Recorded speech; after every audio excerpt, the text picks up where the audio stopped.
welcome back to my channel. So welcome back to Life with Lala. So this is going to be another cruise video for you. So if you haven't seen my first vacation blog, which was my cruise blog, I'm going to have that link down for you below. So this video is going to be like a continuation of that. You guys were asking me if I had any tips or tricks or how was my experience with the Carnival. So I'm going to go ahead with giving you a little bit more information on that. So if you like videos like this, then make sure you go ahead and subscribe. I have a lot more fun videos coming for you. I upload every Wednesday and every Sunday. I have a schedule now.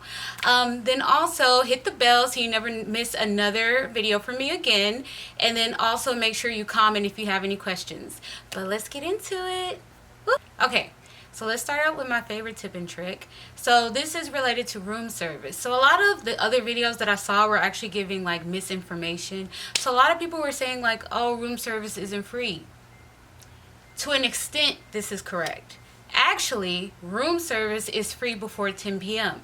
You guys aren't really paying attention to the menu. So whenever you get the menu, look on the left side. On the left side, it has a list of items that are free, which include like peanut butter and jelly sandwiches, like roast beef sandwiches, turkey sandwiches. Also, all juices are free on this side of the menu. If you look at the right side, these are the items that cost a little bit of an upcharge. So they're like wings, salads, etc. So, you can always order room service before 10 p.m. on the left side and receive that for complimentary. So just make sure that you're actually paying attention to the menu. Number 2, this is related to the pizza. So I don't know if you've ever had the pizza on Carnival. This is the 24 hours pizza that is available. Have you tasted it? Like, have you really tasted it? It tastes like cardboard to me. It is not very good. Yes, it's available 24 hours, so if you're in a pinch and you really are starving and everything else is closed for the day, it still does come in handy. But I love pizza. I crave pizza just on a regular everyday basis, and at 5 o'clock when I'm like craving pizza, it's just not gonna do it. But what will is actually when you go to the dining room, if you order the kids pizza, my waiter told me this. He was like, order the kids pizza. It's completely different. And he was right. The kids pizza is actually made fresh. And it is freaking delicious. It tastes like regular freaking pizza. Not cardboard, but good pizza. If you order 2 of those, you can actually tell them that you want it to go. And then just pack it and leave it in your room. And then in the middle of the night, you do have pizza that doesn't taste like cardboard. It's amazing. For my pizza lovers out there, I got y'all. Okay, tip number 3. So this is related to the dining room. So the dining room is amazing. The food is spectacular, but around the time that you're supposed to be in the dining room, have you actually just went down to the Lido deck and looked at what they had? It's the same freaking thing. The only thing I would say literally is a little different, if they have like a specialty dish at like the restaurant, like lobster tail, that's not going to be available in the Lido deck, but majority of the stuff that is actually in the dining room is also available on the Lido deck. So if you want some for later, or if you just don't feel like going to the dining room, more than likely you're really not missing out, because it is the exact same food, just served on a nicer platter in the dining room. Number 4, if you're gonna purchase anything, like when you go into the shops on the cruise ship, if you see like a shirt that you want, a bag that you want, anything that you want, wait until the very last day, because everything is on sale. Everything is like 40 to 50% off on the last day, because they're trying to get you to spend those last little bit of coins before you get off the ship. So make sure that you hold out on that purchase. Eyeball it, look at it, try it on, manifest it, and then save your coins until the very last day and then purchase it, because I can guarantee you more than likely it's going to be on sale. The only thing I would say to probably buy is if like you only see one still in stock and you don't want to risk somebody like coming to purchase it before you, then get it. But if you see plenty in stock, just wait. Okay. Tip number 5. So this is actually related to the Cheers package. So for the people who don't know, the Cheers package is the drink package that allows you alcoholic beverages each day. I think the maximum is 15 alcoholic beverages each day. And it has to stretch the entire duration of your cruise. So if you have a 7-day cruise, it could add up pretty quickly. Another thing with the Cheers package is if you're in a stateroom with 2 adults, both adults have to have the Cheers package. So every adult in your stateroom, if you have it, also has to have it. Do you see how that can add up very quickly? So I'm going to give you a tip and trick on this. So if you're going on a cruise with multiple people, this might benefit you.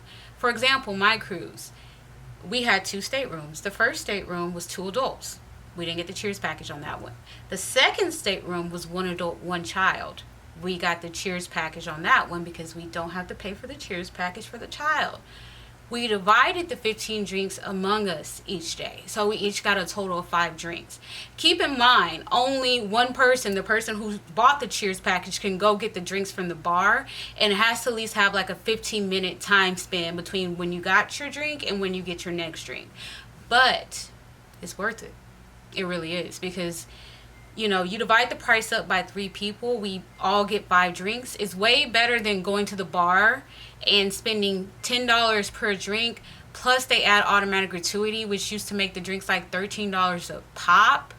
Like, just get one person to buy the Cheers package and just divide it up and just keep that kind of on the hush hush. That's a hush hush tip, okay? Hush hush. Number 6. So this is related to the dining room. So when you're in the dining room and you're ordering dinner, keep in mind the great thing about cruise ships, you can order as much food as you want. If you want 2, 3, 4 appetizers, you can do that. If you want 2, 3, 4 entrees, you can also do that. You can also order as many desserts as you would like. So make sure that you try new things, like actually experiment with things that you've never had before. And if you like something, you can actually ask for it to go. And once again, it's no additional fee. As many entrees as you want. Enjoy it. Try new things. Broaden your horizons. Tip number 7. This is for debarkment days where you're going to a port. So I know everyone's super excited to get off the boat. We want to see the new place. We want to explore and have as much time as possible. For my cruise ship, we would get there at like 7 a.m., like arrive at the port at like 7 a.m., and then we would get off the boat at like 8. What I found to be very helpful is I wouldn't wake up till 8. When everyone else is like hustling and busting and like fighting and spending time in the hot sun, I would take that time and go grab breakfast, actually, from the dining room. Go get breakfast really quickly. Let them deal with all the commotion. Then go back to your room, grab your stuff, and then you're able to exit the boat, easy breezy, beautiful cover girl. Like, tip number 8, if you're willing to risk it, I'm going to start there. The excursions are so much cheaper whenever you land. If you want to wait and you want to risk, not getting that specific excursion that you wanted, or if you don't have anything planned because you're a last minute planner like me, then wait until you get to the port and I can guarantee you will find something amazing to do.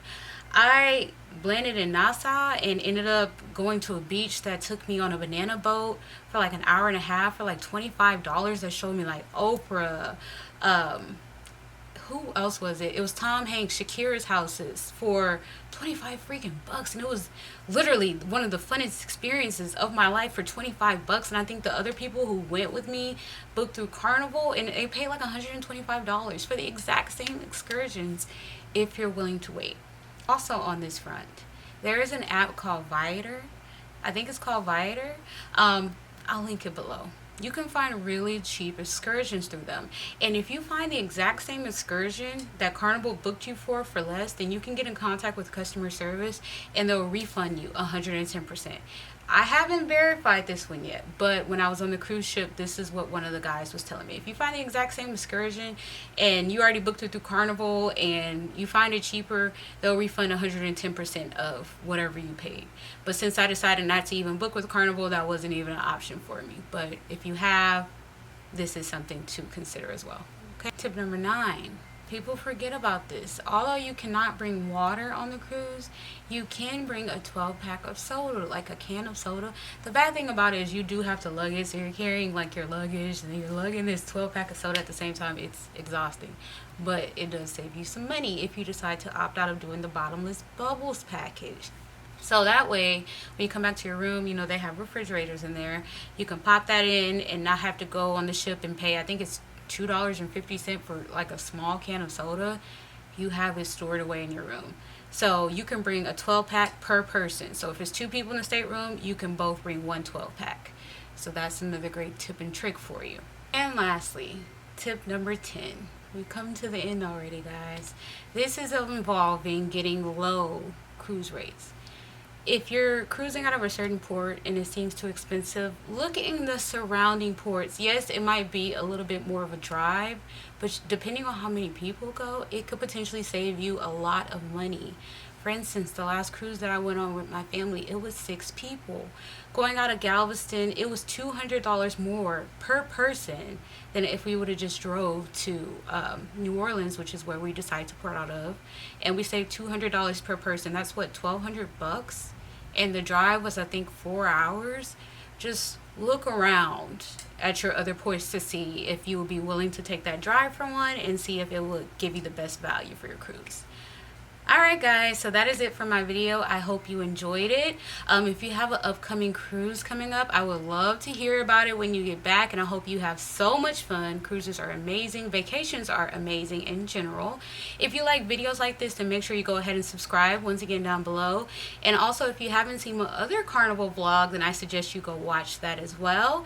I'm going to have a lot more travel vlogs coming for you soon, including a trip to Rome. So make sure you subscribe, guys, and I'll see you next time. Bye.